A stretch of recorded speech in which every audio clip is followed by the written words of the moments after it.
About 10 months ago I made this, and it's my favorite orchid project that I've done so far.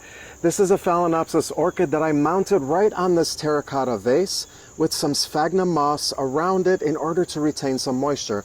And stick around because I'll show you exactly the steps that I used to make this.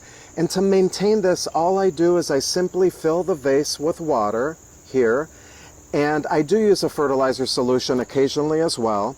And I fill it all the way to the top, and the water just seeps through the porous terracotta and waters the orchid. And then when the water is close to running out or completely out, I try not to wait too long after that point, most of the moss dries out a bit, and then I fill the vase back up with water. So it essentially goes through constant wet-dry cycles similar to how they grow in nature. And this has been working really well. This is actually the secondary bloom. It has been in almost constant bloom since I made it 10 months ago. Now let's go back in time.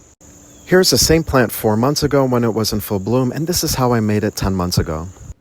Here's how I made a self-watering orchid planter with the terracotta vase. I filled the vase with water, and since terracotta is porous, it will seep through and water the orchid. Then I removed an orchid from its pot and removed all the bark and trimmed off any dead roots.